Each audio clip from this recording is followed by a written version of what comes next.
En la actualidad, la deuda de las personas y los estados se presenta como una problemática a nivel global. Para la filosofía, la deuda tiene que ver con la culpa, tiene mucho que ver con la culpa. En el mundo de la economía es una promesa de reembolso que en un futuro muchas veces se vuelve imprevisible. ¿Qué es la deuda en términos filosóficos o judiciales y económicos?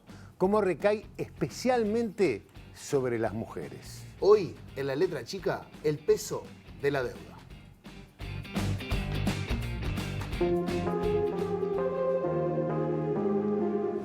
Ay, la deuda que nos va a devorar, esta deuda que a veces resulta impagable porque el mundo cada vez va debiendo en broma más y más deuda. Nada más y nada menos que el 325% del PIB a nivel mundial.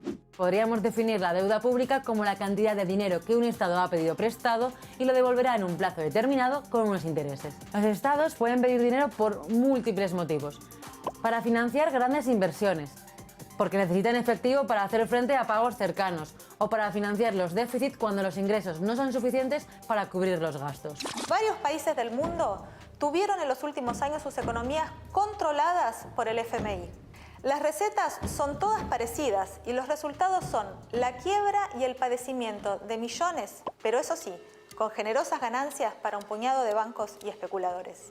Es un fenómeno cíclico, o sea, se contrata deuda y en una época de auge, cuando hay muchos ingresos, por ejemplo por exportaciones, y luego es normal que haya crisis que estallan. El capitalismo se caracteriza por épocas de expansión y épocas de crisis. Crisis en general internacionales que causan una baja en la actividad económica y crean problemas para los gobiernos para pagar las deudas. Uruguay tiene básicamente dos formas de financiarse. Una en lo que se llama en el mercado, emitiendo títulos públicos que se conocen como bonos. Uruguay emite esos títulos, los entran en manos de inversores y luego esos títulos se pueden operar en el mercado. Una segunda forma de financiarse es a través de préstamos con organismos multilaterales. En un momento Uruguay se financió con el Fondo Monetario, esa deuda luego fue cancelada en el 2006 y hoy por hoy tiene préstamos con otros organismos multilaterales. Uruguay tiene que salir a buscar plata cada uno de los años porque se gasta más de lo que entra. Entonces ese déficit se financia con deuda y para poder financiar ese déficit fiscal hay que salir a los mercados y los mercados prestan a una tasa de interés dependiendo de qué tan confiable es el país. En el caso de Uruguay se considera un país muy confiable. La década del 80 estuvo pautada por un debate económico y político cuya consigna era no pago a la deuda externa. Fidel Castro desde la isla lanzó una consigna a los líderes de los países latinoamericanos de que la deuda era eterna y era inmoral y era impagable.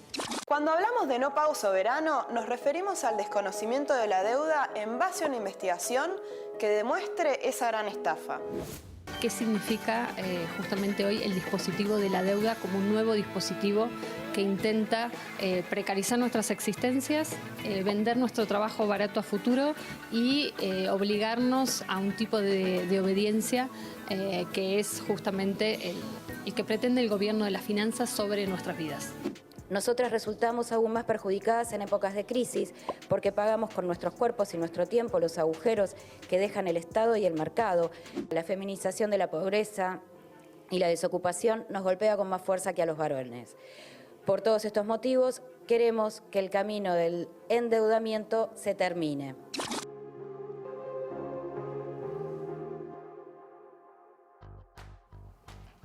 Buenas noches, bienvenidos a una nueva propuesta de La Letra Chica. Buenas noches, Diego, ¿cómo vas? ¿Cómo andas, Ricardo? Bienvenido. Mejorando, de a poquito. Estás teniendo más vueltas que los olimareños a La Letra Chica. Vení. Sí, pero en cada uno de ellos, ¿cuánto vendo? No, tenés razón y siempre la es un placer, recaudación es maravillosa. Vamos a arrancar este programa que va a hablar de la deuda, pero desde diferentes lugares. Por ejemplo, ¿qué es la deuda desde la filosofía? ¿Cómo condiciona nuestro comportamiento y nuestra relación con los demás? Para intentar responder alguna de estas preguntas, recibimos al filósofo Juan Olano, docente de Filosofía Política de la Universidad Católica e investigador de la Universidad de la República. Juan, bienvenido, buenas noches. Muchísimas gracias por la invitación, un gustazo estar acá. Pero por favor, un placer. Juan, para arrancar, vamos a empezar a definir esto. Por ejemplo, ¿qué es la deuda para la filosofía, desde la filosofía?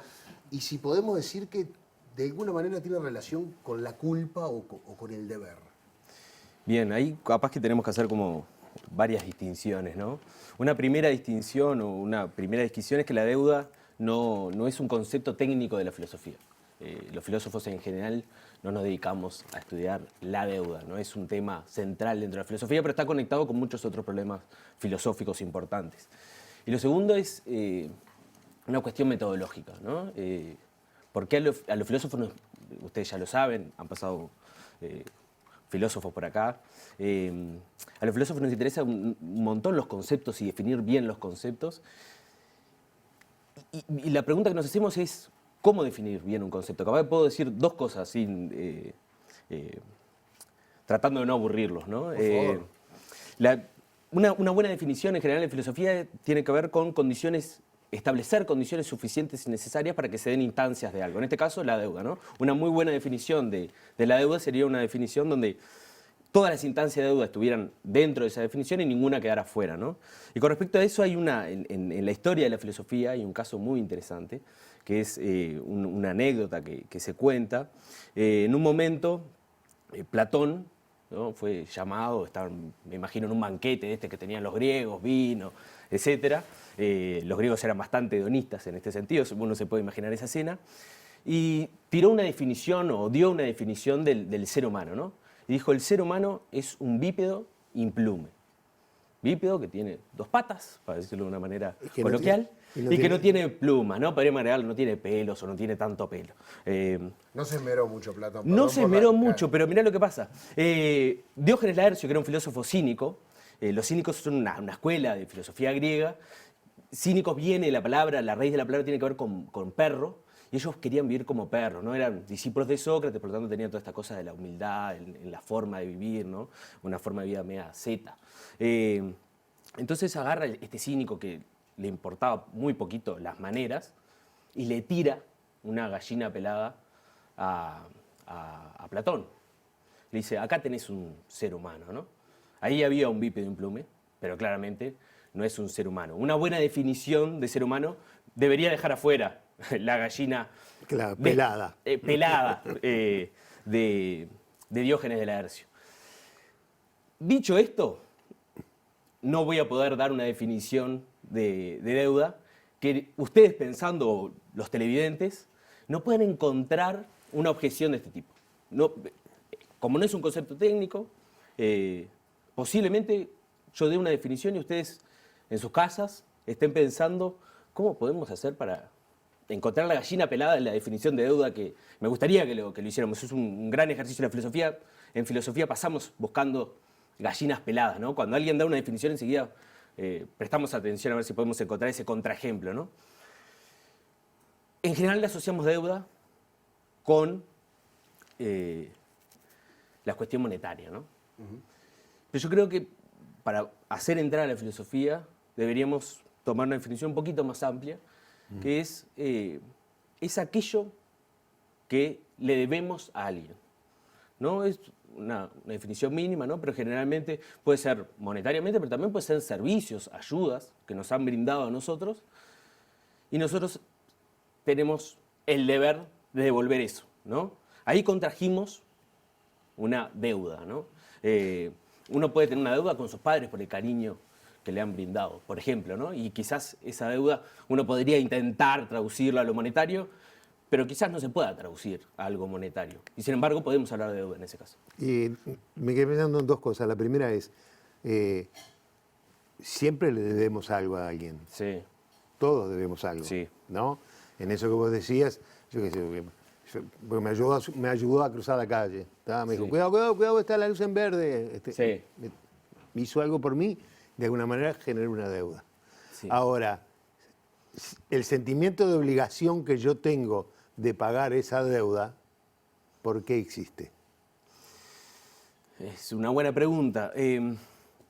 Nosotros, pues eso ya es filosófico, ¿no? Sí, y me había quedado algo de la pregunta, para no ser artero y tratar de responder bien, No, está bien.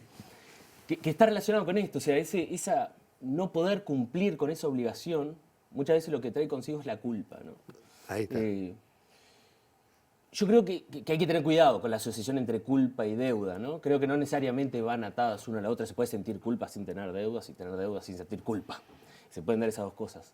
Pero por lo cierto, es cierto esto que nosotros cuando otros hacen cosas, toman acciones para ayudarnos, nos sentimos en deuda. O sea, hay algo fenomenológico, ¿no? Algo que sentimos, el deber de devolver esa ayuda, ¿no? Ese servicio que se nos ha prestado. Lo que pasa es que la deuda siempre te genera culpa, porque creo que no hay sentimiento más básico que tener el alivio de no deberle nada a nadie. O sea, esa cosa de no deber te genera un alivio, te genera el sentir, es como una carga que tenés una deuda. Si, che, este loco me ayudó a arreglar el auto y me pidió una mano ahora para hacer la planchada de la casa, y le tengo que ir. No le puedo decir que no. Sí, es cierto. Yo creo, capaz que ahí hay que también tener como precisión en el uso de los conceptos, pero generalmente sí es una carga, generalmente sí conlleva o puede conllevar en el caso que no podamos satisfacer la culpa, pero también ojo con esto de extender la culpa, ¿no? Porque la culpa es un sentimiento también de responsabilidad, ¿no? Uno individualmente siente que tiene que retribuir eso que se le dio. Y muchas veces, o algunas veces al menos, quizás no debiéramos sentir culpa, porque cuando es ajeno a nuestro accionar, está fuera de nuestra libertad, quizás la culpa no sea el sentimiento adecuado ante esa situación, porque quizás es una fatalidad, ¿no? Vamos a tener, creo que por primera vez en mucho tiempo, una discrepancia grande con Diego. Ay.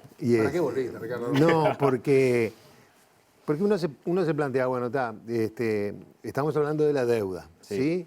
De que la deuda quizás genera culpa, quizás pueda generar una culpa, una deuda que es afectiva, ¿tá?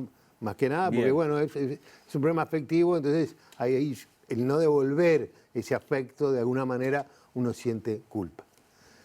Pero si la deuda es fruto de algo inmoral, si la deuda es fruto de algo injusto, si la deuda es fruto de la explotación, el asesinato, el robo, el contrabando, y me genera a mí una deuda porque yo de alguna manera recibo parte de eso porque lo necesito, sigue siendo necesariamente ahí una me gustaría culpa. como agregar, si está bien esa culpa, o debiéramos sentir culpa, o debiéramos sentirnos responsables.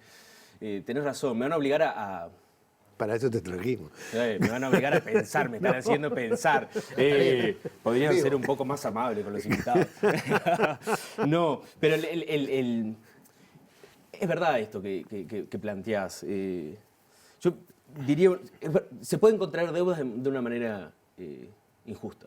Creo que sí. Y me gustaría agregar una cosita con respecto a eso, traer a algunos filósofos a ver si nos pueden dar una mano. Hay un filósofo muy importante que se llama Robert Nozick, se llamaba Robert Nozick, que escribió un libro por ahí, por el 74. Es un libro que se llama Anarquía, Estado y Utopía, ¿no? Y es un filósofo liberal libertario, una corriente que podríamos, esto siempre en filosofía política en particular, es peligroso, pero podríamos llamar de derecha, ¿no?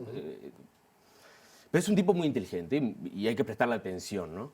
Y él plantea que nosotros somos dueños, una tesis muy conocida, se llama la tesis de la autopropiedad, que nosotros somos dueños de nuestro propio cuerpo, de nuestras capacidades o habilidades y de lo que surja a partir de ellos, ¿no? Eso es una tesis que parece, bueno, puedo estar de acuerdo, pero de ahí él deriva amplias desigualdades, ¿no? Él cree que hay un conjunto de desigualdades económicas y sociales que son legítimas según esa teoría, porque las personas intercambian libremente los productos de su habilidad o de su cuerpo, lo que surja a partir de eso, ¿no? Me imagino un futbolista como Luis Suárez, ¿no? Que juega al fútbol, utiliza su cuerpo y después recibe unos ingresos por utilizar esas capacidades, esas habilidades que tiene su propio cuerpo. Para estas teorías, cualquier deuda que uno contraiga con el consentimiento del otro es legítima y está bien. y pone mucho peso en el individuo, ¿no? Cada uno de nosotros somos los autopropietarios. Y yo creo que es interesante pensar en una deuda que no reside en nosotros como individuos. Una deuda que tenemos, por ejemplo, con la sociedad. Y hay un filósofo previo a Robert Nozick, que ahora está cumpliendo 50 años, es su obra fundamental, que fue la teoría de la justicia. Yo me animaría a decir, al menos en habla inglesa, esa obra, los televidentes, es una obra extensa, pero traten de estaría bueno acercarse, es un filósofo muy importante. Yo diría que esa obra, en habla inglesa al menos, es una de las más importantes. Si soy exagerado y con un poquito de amor hacia ese autor, voy a decir de la historia de la filosofía, ¿no? Por lo menos de la historia de filosofía escrita en inglés, es una de las obras más importantes, esa, la teoría de la justicia. Y él dice, las capacidades y las habilidades pertenecen a la sociedad en su conjunto. No tiene sentido esto de pensar un individuo a lo Robinson Crusoe. El individuo siempre está en sociedad y lo que logra, en parte, se debe a esa sociedad. Entonces, el individuo tiene una deuda con la sociedad. No es todo como podría sostener Robert Nozick, y esto lo estamos haciendo en televisión y tenemos que ir rápido, pero... Eso alivia de alguna manera. ¿Siempre era colectivo? Sí, pero aquellos que salen favorecidos o que están saliendo favorecidos en nuestras sociedades, para ellos no es un alivio, es una carga, ¿no? Porque a ellos le estamos recordando de que mirá que esto que puede surgir incluso en algunos casos de las propias habilidades, le pertenece a la sociedad. O sea, pensemos en Juan Olano, ¿no? Yo. Y pienso cómo yo he generado las capacidades que genero, ¿no? Y estar hoy acá, por ejemplo, charlando con ustedes. Y si lo pienso en serio y soy sincero, hay una cantidad de factores de mi familia, la suerte, que siempre la queremos dejar, sobre todo cuando miramos nuestros méritos, la queremos dejar afuera, cuando vienen las cuestiones negativas, la queremos bien cerquita nuestra, ¿no? De nosotros. Pero creo que cada uno cuando reconstruye su vida, en mi caso, fui a la Universidad de la República, recibí una beca del Fondo de Solidaridad, por ejemplo, después recibí una beca para hacer mi maestría, ahora he recibido, o me han avalado, una beca para hacer mi doctorado. Entonces tengo una deuda gigantesca con la sociedad uruguaya y creo que en general todos podemos hacer construcciones, quizás la mía es particular, es un poco, uno podría decir como el ejemplo típico de esto o el ejemplo más claro de esto, pero hay muchos, todos debemos muchísimo a otras personas, ¿no? ¿Qué pasa? ¿Qué sería de nosotros si viviéramos aislados de los demás? Bien, pero hay una deuda social, eso es lo que quiero decir, una deuda con la sociedad. Te quiero dar un ejemplo de algo que dijo Ricardo, que capaz que nos amigamos ahora con Ricardo. La famosa deuda de gratitud, por ejemplo, del empleador hacia del empleado hacia el empleador, ¿no? Bien. ¿Y qué tanto le debo yo si en realidad yo estoy siendo explotado, por ejemplo? El tipo me dio trabajo, yo tengo una deuda de gratitud con él, pero me está explotando. Sí. ¿Por qué me siento en deuda? O sea, ¿por qué tengo esa necesidad de decir, no, pero estoy agradecido, por lo menos tengo trabajo? O sea, hay un ruido ahí. Sí. O sea, no sé si tengo que hacerme cargo de esa deuda. Sí. De nuevo, ahí hay una complejidad gigantesca, ¿no? Porque no todos los filósofos estarían de acuerdo con que necesariamente la relación empleado-empleador es una relación de explotación, ¿no? Claro. Eso hay como diferentes corrientes. Y fíjense, ahora que no sé si puedo extenderme un poquito, pero... Muy poquito. Muy poquito. Este concepto de explotación, obviamente tiene uno de sus referentes en Marx, está clarísimo. Pero ha vivido mucho de este concepto que les decía antes de la autopropiedad. Porque ¿cuándo se da la explotación? Cuando, por lo menos en la visión más clásica, cuando el empresario o el burgués, en ese lenguaje quizás que ha quedado un poco de modé, pero el burgués le quita o se queda con una parte del trabajo que es del trabajador, ¿no? Que es del trabajador, esa es la idea, le roba parte de su trabajo. Ahí estamos suponiendo, por lo menos en esta versión de la explotación, que el trabajo le pertenece a ese trabajador. Y tenemos eso por un lado que nos puede parecer una consecuencia, si quieren, igualitarista, o podríamos ver desde ahí implicancias igualitaristas, pero del mismo argumento, y por eso yo recomendaría tener cuidado con esa forma de entender la explotación. Hay otras, muy interesantes, incluso se está reformulando el concepto. Hay filósofos hoy en día pensando en esto particular, Nicolás Brusalis, por ejemplo, un filósofo griego, jovencísimo, tiene 40 años y está pensando sobre esto y tratando de rehabilitar el concepto de explotación. Pero el mismo argumento utilizan comillas de nuevo, o con los matices, la derecha, o algunos filósofos o pensadores de derecha, para justificar, por ejemplo, que Luis Suárez no tiene que pagar impuestos y que los impuestos que se le ponen a Luis Suárez son un robo, porque es su trabajo, ¿no? Es su producto. Es su producto. Y él es el único dueño de eso que se genera, ¿no? Por eso Rawls creo que nos da una línea interesante. Capaz que en algún punto era más radical que Marx, porque no creía que ni las capacidades ni las habilidades nos pertenecen a nosotros y lo que se genera de ellos es exclusivo nuestro. No, son fruto de la cooperación social. Ese es el que escribió el libro tan bueno que vos decís. Ese es. La parte que nos faltaría sería educarnos en entender que si logramos cosas, de alguna manera se las tenemos que devolver a la sociedad, porque es fruto de ella y no nuestro. Totalmente. Yo creo que hay una situación que podemos poner que es un poco tramposa, pero ¿qué pasaría? Vos con todas tus habilidades, ¿qué pasaría si estuvieras aislado de lo demás? Si fueras un Robinson Crusoe, ¿qué harías con todas esas capacidades, todos esos talentos que tenés? Probablemente me moriría de hambre. Y lo que no tendría serían deudas. Eso también. Es verdad que no contraerías deudas. Juan, un placer, la verdad. Conversaríamos mucho más, pero nos tenemos que meter en una línea mucho más dura y donde las definiciones sí son mucho más claras, que es la economía. Así que en el bloque que viene vamos a recibir al economista Pablo Darroche para charlar de la deuda como más la conocemos todos. Vamos a salir un poco del abstracto y vamos a ir a la deuda, que esta sí, tenemos todo seguro. Ya venimos.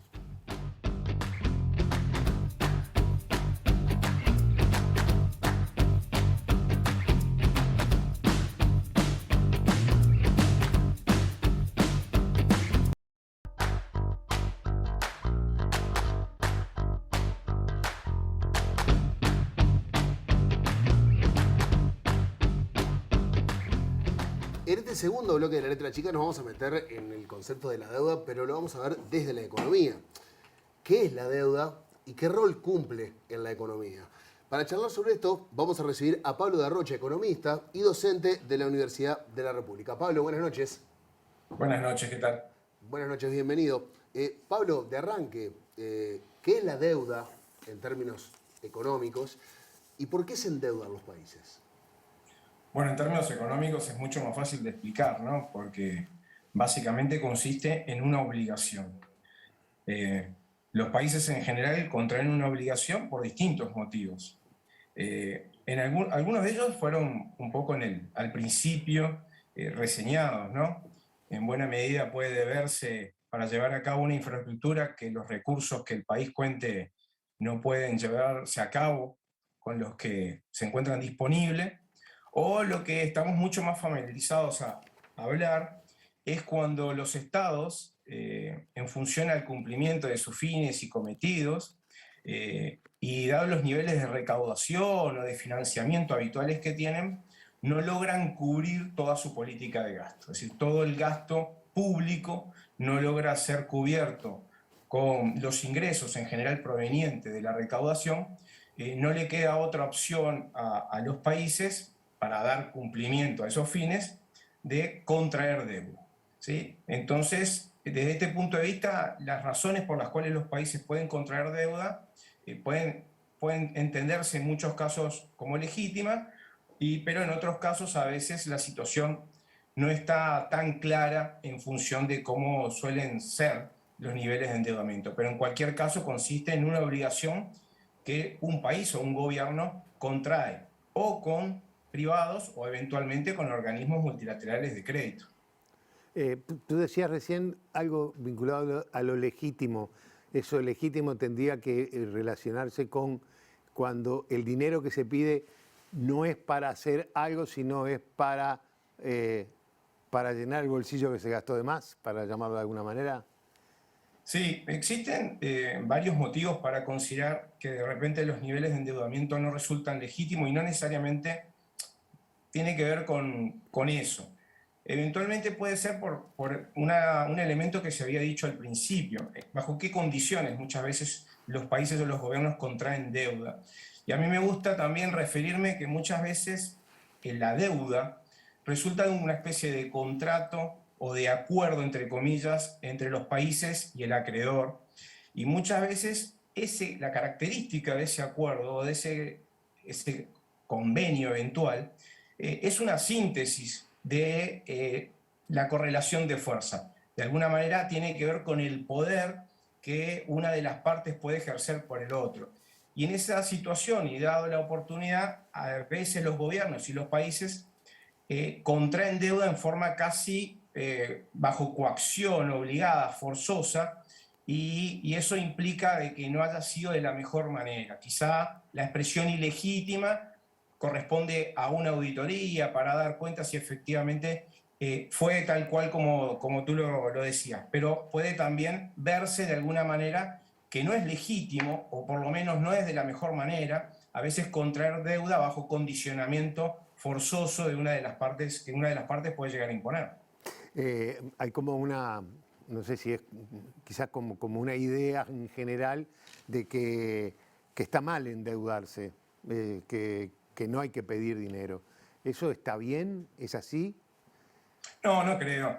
Creo que todos nosotros de distinta manera contraemos deuda. Como dijeron en el bloque anterior, independientemente de si la razón es afectiva o si la obligación que se contrae tiene que ver con algún tipo de contrato establecido, los motivos que pueden llevar a que nos endeudemos pueden ser más que loables. En el caso de los gobiernos, en general, es cuando no logran con los recursos propios llevar adelante su política, su estructura de gasto, y estamos hablando muchas veces de poder llevar adelante la educación pública, la salud pública, vivienda pública, seguridad social, obras en infraestructura que de alguna manera no solamente conducen al crecimiento sino al desarrollo de los países. Yo creo que esas son razones más que legítimas para eventualmente, si no se cuenta con los recursos propios, contraer deuda. Y yo creo que eso es algo respetable.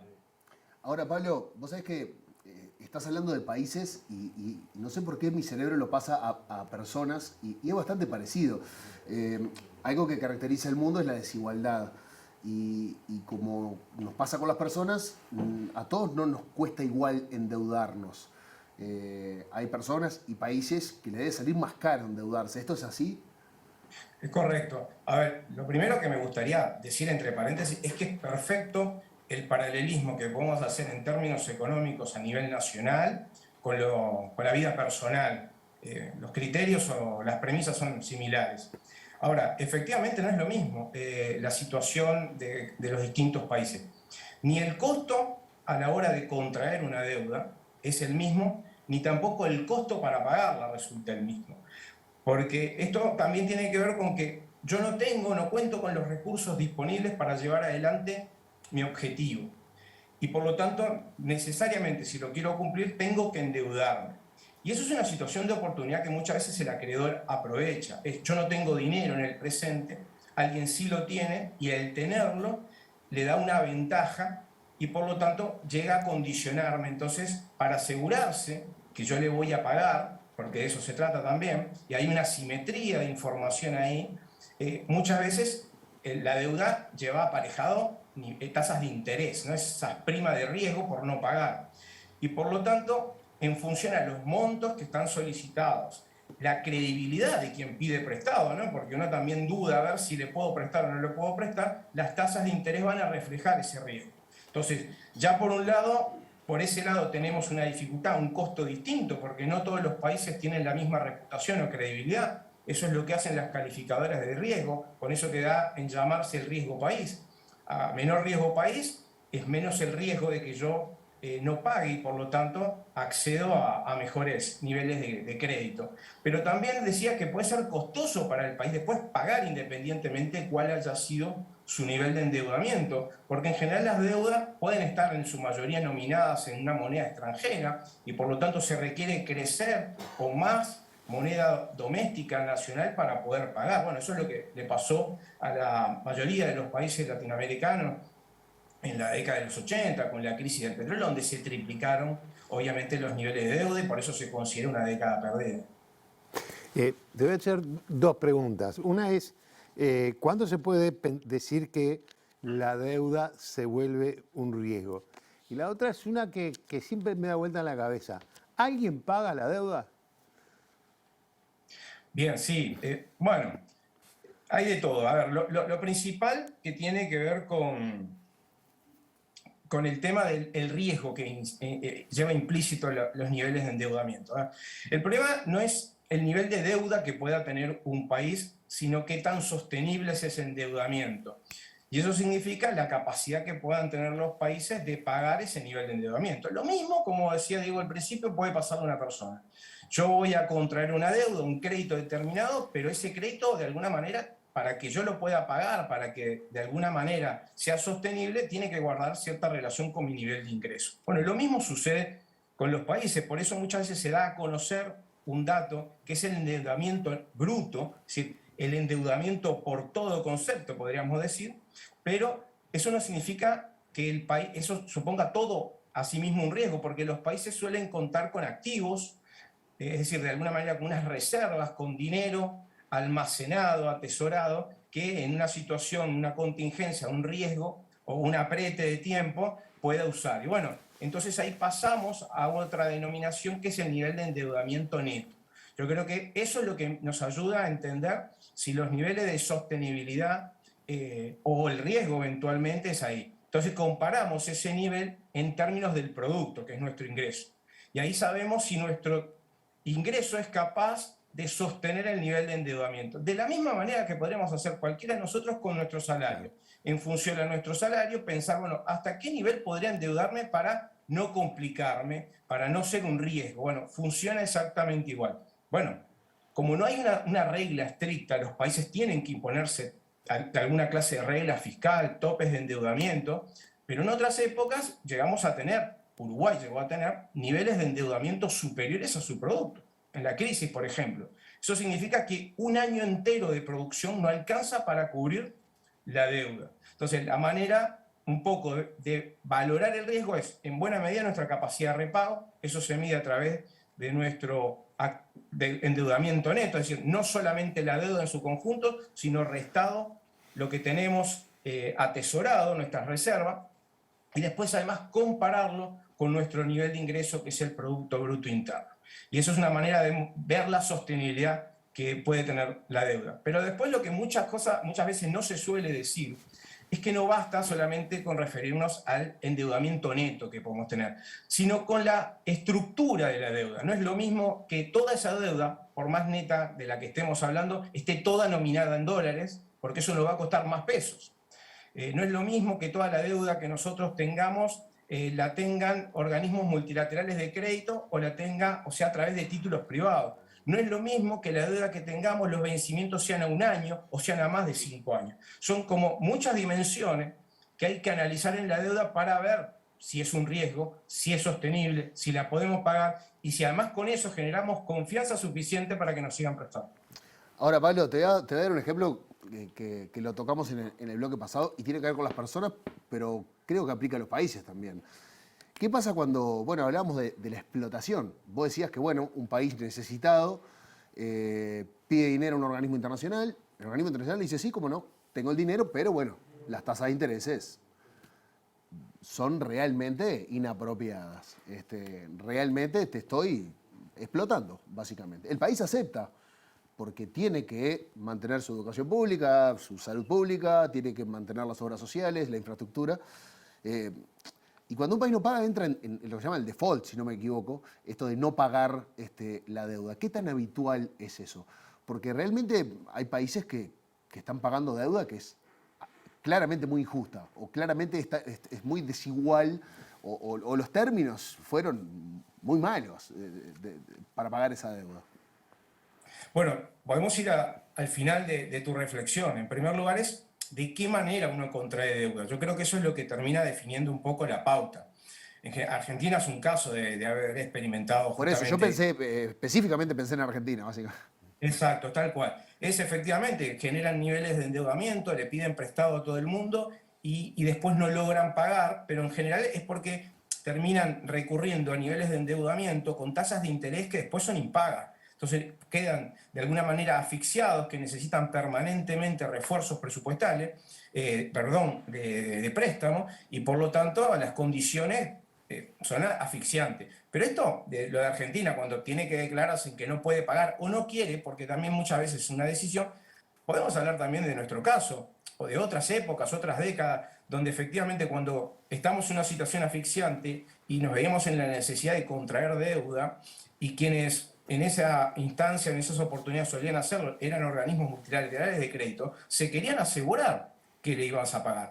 No, tampoco cambia con las personas, ¿no? Porque a alguien vos le pedís prestado algo a alguien y capaz que te dice, che, te lo presto, pero no para cigarros. Bueno, algo parecido, a otro nivel, te lo puede pedir un organismo multilateral de crédito que a cambio de decirte no fumes, te va a pedir, para asegurarse que le vas a pagar, bueno, que cuides el nivel de déficit, que el nivel de inflación se mantenga a determinada magnitud, que bueno, que hagas algunas reformas necesarias porque estás gastando aquí y allá. O sea, muchas veces viene el préstamo con un condicionamiento, pero ese condicionamiento surge porque, decía al principio, muchas veces ese acuerdo, ese convenio, ese contrato, resulta de esa asimetría de poder a la hora de negociar. ¿Pero no refleja un pie de igualdad. Pero perdón, Pablo, ¿qué pasa con esa deuda que no se cobra? Yo creo que iba por ahí también la pregunta de Ricardo. O sea, te dicen, bueno, mira, no se paga esta deuda. Son 1.200 millones de dólares. No te puedo pagar. ¿Qué pasa con esa plata? O sea... Bueno, pasan... primero que hay muchos países que han experimentado lo que llaman las famosas quitas o las reprogramaciones de deuda, que lo hacen incluso cuando uno contrae deudas en nuestro país, por distintos motivos, y ya se considera que es categoría de incobrable, entonces vuelven a reprogramar a ver si se puede hacer alguna cuestión para que, bueno, vayas pagando de a poco. Le pueden encontrar la vuelta. En algunos casos directamente te condonan la deuda, a veces porque se consideró que la forma que se contrajo no fue en las mejores condiciones, muchas veces porque la correlación de fuerzas también cambia y se vuelve intolerante a alguna situación. Y después también hay una dinámica permanente del endeudamiento permanente, ¿no? Es decir, nuestro país ingresa en el ciclo de endeudamiento y nunca más ha salido y se va a mantener por muchísimos años más en función de eso. Lo que uno tiene que tratar es que ese nivel de endeudamiento pueda ser sostenible, pero para otros países no lo es. Y bueno, y la situación que queda es asfixiante, porque lo que termina pasando cuando un país se puede terminar declarando en default es que te visiten justamente tu acreedor, venga tu acreedor y empiece a él a tomar decisiones de lo que tiene que ver con política macroeconómica, es decir, cómo intervenir el país, digamos, para que de alguna manera parte, si no todo, lo que te prestó pueda ser retornado a las arcas de quien te lo prestó. O sea, todo lo visto, todo lo que se puedan imaginar, esto surge y tiene que ver justamente con quién contrae uno deuda. Nosotros hasta el 2007, 2008, más del 80% de nuestro endeudamiento público era con los organismos multilaterales de crédito. Ahora es al revés. Ahora el 80% de nuestro endeudamiento es con privados.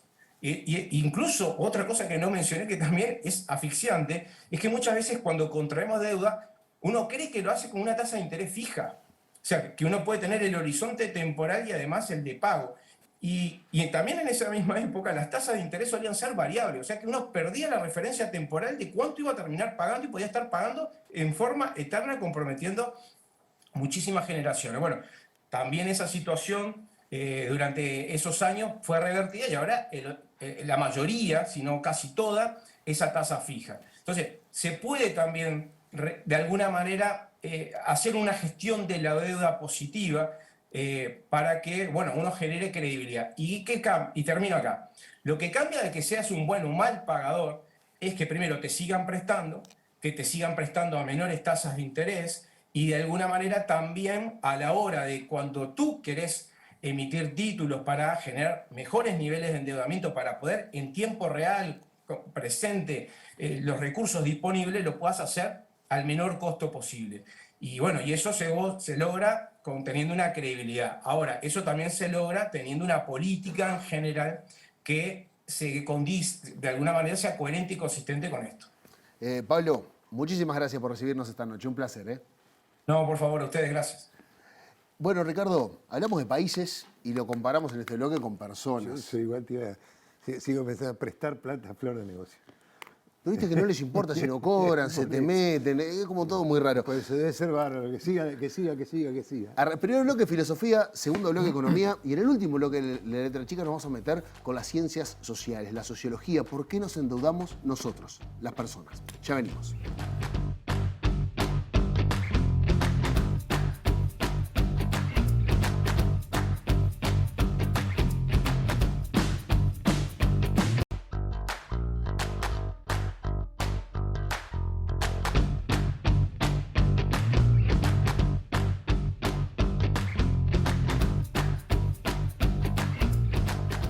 Bueno, hoy nos preguntamos hace un ratito por qué se endeudan los países, pero ¿por qué se endeudan las personas? Y sobre quiénes recaen en mayor medida estas deudas.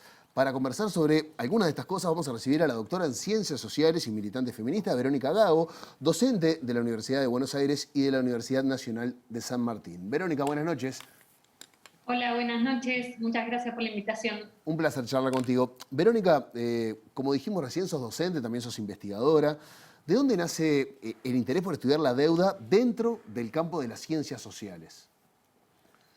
Bueno, muy vinculado al interés de la economía feminista, ¿no? De tratar de pensar varias de las cuestiones que estuvieron diciendo los colegas antes, cómo se relaciona la deuda nacional, la deuda llamada soberana de los países y la deuda de los hogares, la deuda de las familias y las deudas de las personas. Creo que el énfasis de la economía feminista es tratar de trazar los vínculos y las conexiones entre ambas deudas, es decir, cómo esa deuda que parece siempre abstracta, lejana, macroestructural, que toman los gobiernos, repercute, se traduce, tiene efectos, implicancias en la vida cotidiana, ¿no? Y creo que eso es importante para pensar qué ha pasado en nuestras economías, que frente a empobrecimientos sucesivos, a políticas neoliberales de recorte de presupuestos públicos, de recortes de servicios, de distintas políticas de austeridad que hemos sufrido, digamos, de manera distinta, pero a lo largo de varias décadas,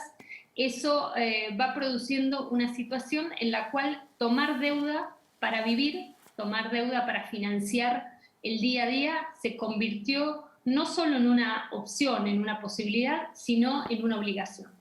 Lo que vemos en Argentina, y esto es un fenómeno que se intensificó muchísimo a partir del año 2017 en nuestro país, que va en paralelo, es un proceso que va en paralelo a la toma de deuda por parte del gobierno de Mauricio Macri, la deuda con el FMI más grande de la historia de nuestro país. Ese endeudamiento de las familias se vuelve compulsivo. Y lo que hicimos fue investigar para qué se endeudan las familias, para qué se endeudan los hogares.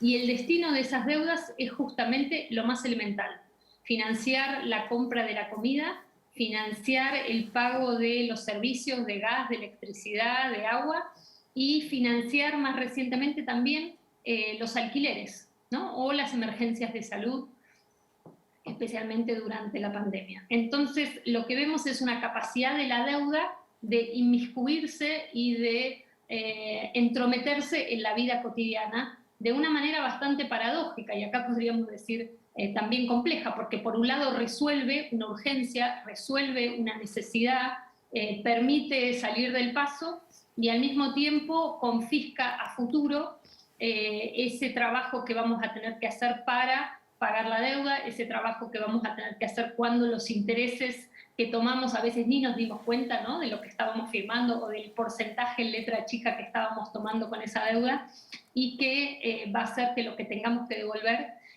sea completamente desproporcionado respecto del dinero que nos dieron.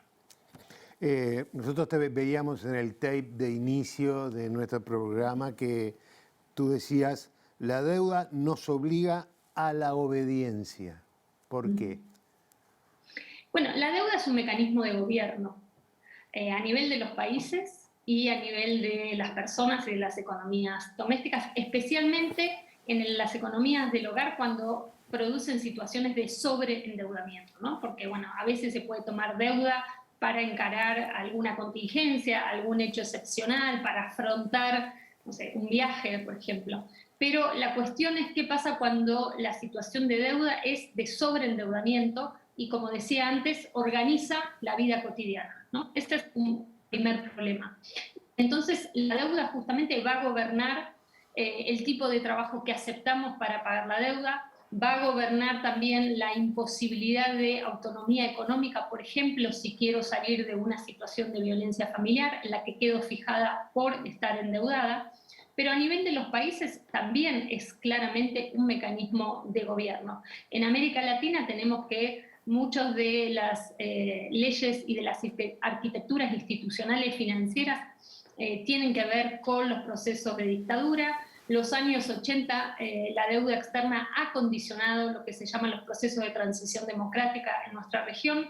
Los años 90 vinculan la deuda externa al llamado famoso consenso de Washington. Y lo que podemos hacer es como una suerte de historia de la deuda externa como una forma de gobierno. Y la pregunta es, ¿qué pasa cuando esa forma de gobierno también invade las casas, las familias, la organización de la vida cotidiana, especialmente cuando esa vida cotidiana está bajo la responsabilización, y esto es un mandato de género, de las mujeres? Por eso ahí encontramos otro fenómeno, que son que las mujeres son las principales titulares de deudas domésticas, de deudas en los hogares. Ahí se ensambla, funciona de manera conjunta una responsabilización asignada por mandatos de género de que son las mujeres las que deben sacar adelante el hogar, responsabilizarse en los momentos de crisis, hacer malabares en su economía cotidiana con tal de salir adelante, que son las que mayoritariamente toman las deudas y son las que justamente se suman 3, 4, 5 jornadas laborales con tal de llegar a fin de mes y conseguir la plata para pagar la deuda. Entonces, la obligación financiera, pensada justamente como obligación, hay que leerla también como en un paso anterior.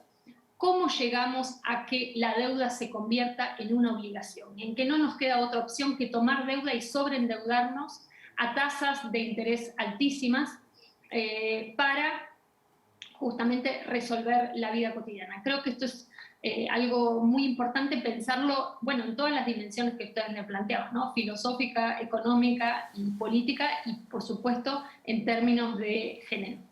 Ahora, en el libro ¿Quién le debe a quién? Vos hablaste de algo que nos estabas diciendo recién, ¿no? Que la precarización y la pobreza que genera la deuda recae más fuertemente sobre las mujeres y son las que se terminan haciendo cargo.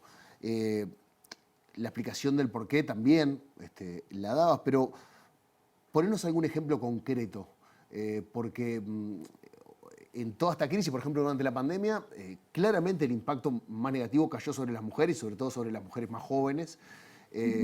¿Por qué termina impactando la deuda sobre ellas, que son las que sufren la mayor precarización y donde recae más la pobreza? Exactamente. Como son, digamos, las más desfavorecidas en términos de su inserción en el mercado laboral formal. Además, esa inserción en términos de desventajosos tiene que ver con una mayor carga sobre las tareas de cuidado y de trabajo reproductivo en los hogares, en los barrios, en las comunidades. Eso hace que se trabaje más, se trabajan más horas, se tienen menos ingresos por esos trabajos y por lo tanto hay que acudir a deuda de manera más sistemática que, bueno, si se tienen otro tipo de ingresos. Creo que también hay una cuestión importante de cómo en la pandemia esa, manera en que sobre todo las mujeres han asumido las tareas de reproducción, las tareas frente a las distintas emergencias sanitarias, educativas, habitacional, alimentaria, ha incrementado las dinámicas de trabajo, pero también ha incrementado las dinámicas de deuda, produciendo una situación bastante explosiva. Trabajamos más y nos endeudamos más. También produciendo situaciones que podríamos decir bastante dramáticas, que es incluso hoy tener un ingreso no garantiza que no tengamos que asumir deuda para la reproducción social, para la vida cotidiana. Entonces, esto va modificando históricamente las relaciones entre ingreso y deuda. Antes estaba la idea de que si uno tenía un salario, bueno, la deuda era, insisto, algo excepcional. Hoy vemos que las formas de ingreso están tan devaluadas, tan precarizadas que no nos eximen de tomar deuda para la vida cotidiana. Y eso produce los efectos que estamos viendo mucho en nuestro país, ¿no? Contingentes de trabajadores y trabajadoras empobrecidos que no llegan al salario mínimo, que no llegan con sus ingresos salariales o de subsidios o de ayudas sociales a cubrir la canasta básica y por lo tanto la deuda se convierte en un complemento obligatorio. Verónica, nos queda un minuto, pero quiero preguntarte, ¿qué es hacer un gesto feminista sobre la deuda? Bueno, nosotras en principio lo que decimos es sacarle toda esta carga de culpa individual, ¿no? Hay un mandato asociado también a que tomamos deuda porque hemos fracasado como trabajadoras o en nuestras responsabilidades individuales, y realmente si pensamos la deuda como un mecanismo de gobierno, también tenemos que sacarle ese sentimiento de culpa y de individualización que tiene adherido la deuda. Entonces, lo primero es hacerlo un problema público, ¿no? Eso nos parece fundamental.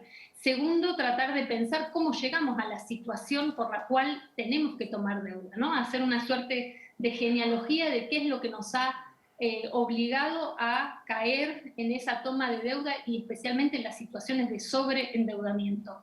Y por último, hay una cuestión que tiene que ver con este gesto feminista, que es pensar cómo desobedecemos esa obligación financiera cuando esa obligación financiera es abusiva, se queda, digamos, con una parte cada vez mayor de nuestro trabajo y nos obliga a una precarización compulsiva, ¿no? Entonces, creo que ahí hay una fuerte tradición, ¿no? en América Latina de demandas de no pago, de las formas de ilegitimidad de la deuda, pero creo que también el feminismo lo que viene haciendo es llevando esa discusión al plano de la economía cotidiana, de la economía doméstica, y también planteando qué significa sacarnos el yugo de la deuda en la organización de nuestras relaciones sociales y del modo en que afecta cómo trabajamos. Verónica Gago, muchísimas gracias por haber participado esta noche con nosotros. Fue muy grato todo lo que hemos compartido. Muchas gracias. Muchísimas gracias a ustedes. Bueno, Ricardo, un tema que sobre el final y pasa en Argentina y pasa en Uruguay. Trabajadores endeudándose para pagar sus servicios, para pagar la comida, para pagar la salud, y en una calecita y muchas veces en manos de privados sin escrúpulos, con tasas de interés que son imposibles de pagar. Pero bueno, esperemos que esta calecita en algún momento pare. Tengo una invitación para hacerte, dos invitaciones. Sí, la primera ya a las 6 ya la estoy disfrutando. Los amigos de Boca a Boca, Pablito Cirera, se fue a Obrador, que es un lugar fantástico que queda cerquita de la radio. Se come espectacular. Obrador Social Club, un lugar ideal para regalarse el placer de un almuerzo rápido y casero. Y los panes son espectaculares. Y termina Boca a Boca y se viene Cambalache, una serie de tango acá en la pantalla de TV Ciudad, así que están todos más que invitados a quedarse. Bárbaro, nos estamos viendo el próximo viernes con la entrevista. Sí, señor. Chau, chau. Chau, chau.